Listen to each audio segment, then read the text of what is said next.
A mídia internacional não nos acompanha, não nos entende, não vê o que nos acontece. Vamos dar esse desconto. Mas, dado esse desconto, eu quero chamar a vossa atenção. O grande mútuo hoje para enfrentar a crise perversa do capitalismo é o movimento sindical. Será essa a situação nossa brasileira? Vamos falar com orgulho, não, não e não.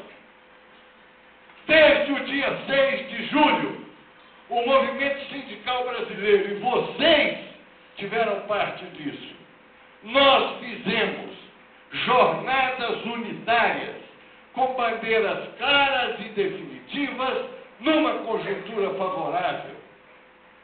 Tem emprego, tem salário, tem negociação que tem ganho real. Nós estamos com as centrais legalizadas, plena democracia. A conjuntura é favorável. Nessa conjuntura favorável, o nosso movimento mete o seu carimbo. Tem bandeiras. O governo quer um Brasil maior contra a desindustrialização. Nós queremos um Brasil maior do que um Brasil maior. Nós queremos combater a desindustrialização com qualificação, investimento, ganho de salário, proteção social, distribuição de renda. Nós, companheiros, o movimento sindical brasileiro, ele deu, em relação à nossa sociedade e comparativamente com o mundo, uma grande lição de protagonismo social. Conto para vocês.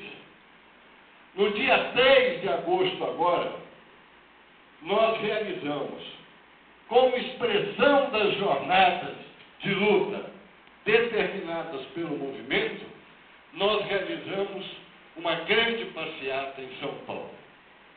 Quem aqui conhece São Paulo? Uma noção da cidade. O nosso pessoal, desde a madrugada, se agrupou em frente ao estádio do Pacaembu, na Praça Charles Miller, como chama lá. E foi chegando gente, e foi chegando ônibus, e foi chegando bandeira, e foi chegando camiseta, e foi chegando balão, e foi chegando faixa. Quando às 10h30, o Paulinho iniciou a marcha em direção à Assembleia Legislativa, existiam concentrados na praça 100 mil pessoas. Eu estou falando para vocês 100 mil pessoas. Muito mais que as 800 mil que nós, na nossa propaganda, temos adotado como número. Esta multidão de dirigentes sindicais, ativistas sindicais, trabalhadores, tiremos o chapéu para os metalúrgicos de São Paulo, para os trabalhadores da construção civil de São Paulo, povo da alimentação de São Paulo, funcionários públicos lá em São Paulo, de todas as centrais.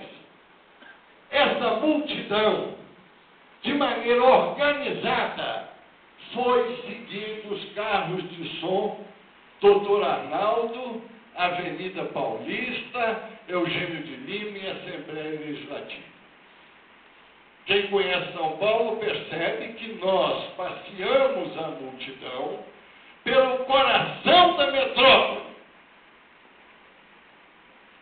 em lugares que os trabalhadores no seu dia a dia não frequentam.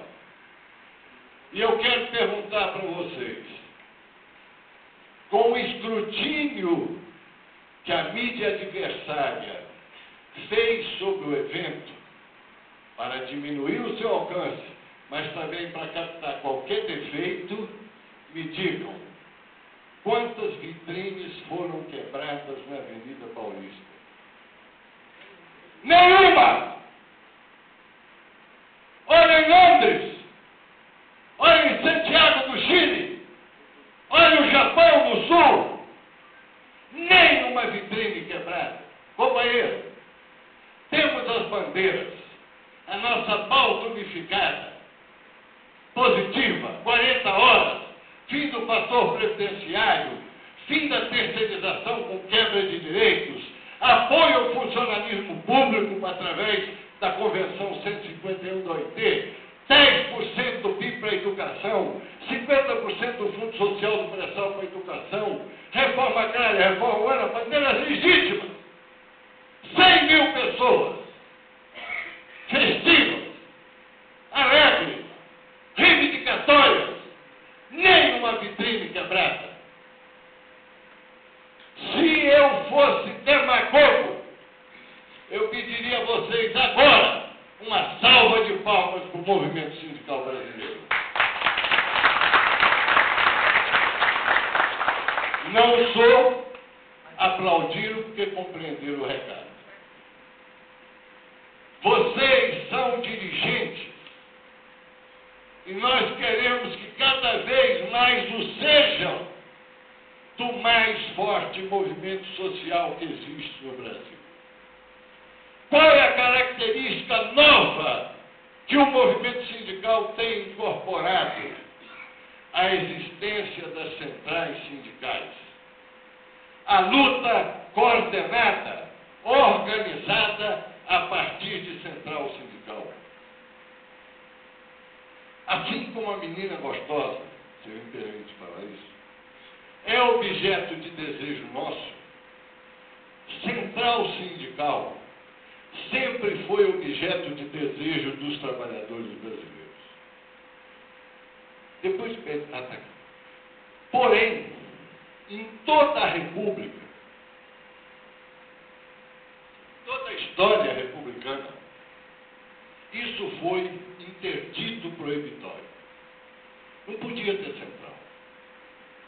O Getúlio, inteligente, ele organizou o movimento como se fosse uma pirâmide sem cúpula. Parava na confederação, parava no isolamento entre as categorias. E o movimento sindical, os trabalhadores, sempre reivindicaram a existência de central. Conseguimos isso, primeiro na prática, como assim, na maioria das vezes, acontece. Primeiro na vida. Existiram as centrais sem lei. Eram ONGs, ONGONA, CUT era ONG, Força era ONG, o GT era ONG, CTB é ONG. Quero dizer, não tinha nenhuma validade e reconhecimento institucional.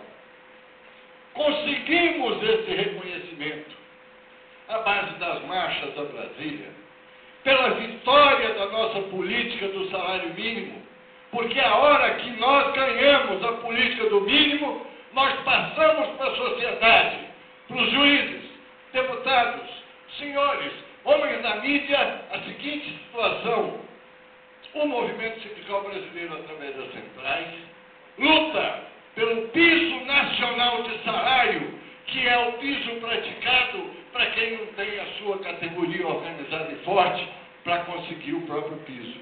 Entendeu a lógica? A hora que as centrais ganham a política do mínimo, elas passam fortemente para a sociedade a ideia de que central sindical é mais que o somatório de entidades sindicais. Central sindical pode formular políticas. Central sindical deve formular políticas públicas de telecomunicação, de investimento, de desenvolvimento regional e por aí vai. Porém, centrais existentes, elas conseguiram uma proeza espetacular. Elas conseguiram unificar a pauta nacional dos trabalhadores.